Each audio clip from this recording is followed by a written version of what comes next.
নমস্কার, Bengali kitchen ব্লকে সবাইকে স্বাগত। আজকে আমি একটা নতুন রান্না নিয়ে আসছি। এই দেখুন, একটা খেরোটা দিয়ে কি হবে মামুন? আজকে খেরো পোস্ত করব, কচি খেরো। এইটা দিয়ে আমরা আজকে পোস্ত করব। আশা করব রান্নাটা আপনাদের খুব ভালো লাগবে। শুরু থেকে শেষ পর্যন্ত অবশ্যই আপনারা আমাদের সাথে থাকুন। চলো মামি, আমরা খেরো পোস্ত করি।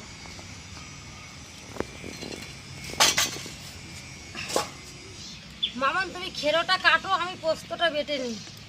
হ্যাঁ, আমি খেরোটা কেটে দিচ্ছি। বেশ ভালোই কচি, কিন্তু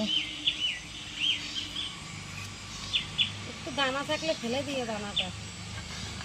শরীর ঠান্ডা রাখতে এই খেরোর তরকারি কিন্তু খুব ভালো এবং উপকারী।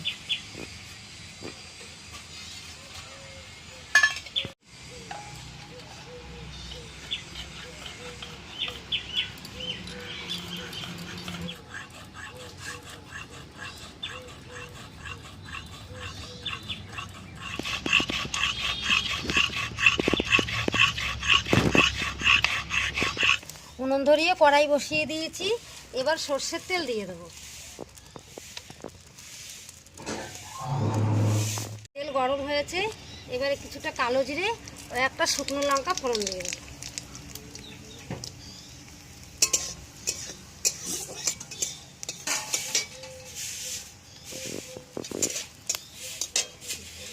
এবার আমি তেলের উপরে খেরোগুলো দিয়ে দেবো।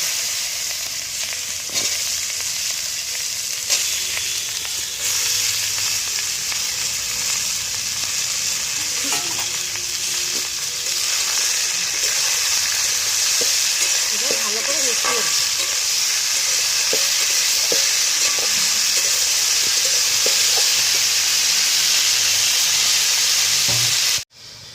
স্বাদ অনুযায়ী লবণ দিয়ে দেবো, আর দিয়ে দেবো দুটো চেরা কাঁচা লঙ্কা।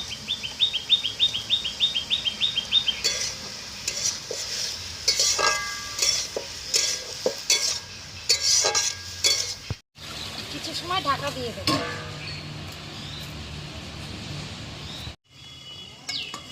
এবার ঢাকনাটা খুলে দেবো।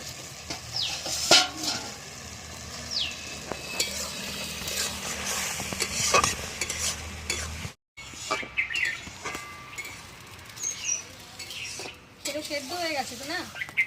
মনে হচ্ছে পোস্তটা দিয়ে দেবে? হ্যাঁ, দিয়ে দিই। দাও পোস্তটা দাও।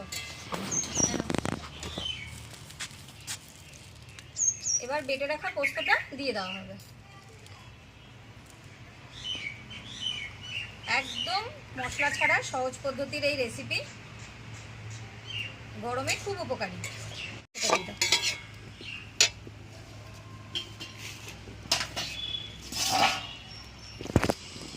আমার খেরো পোস্ত হয়ে গেছে, এবার নামিয়ে দেবো।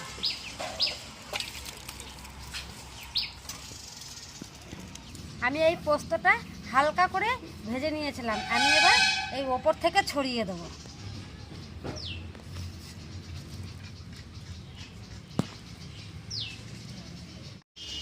আমাদের খেরো পোস্ত একদম তৈরি।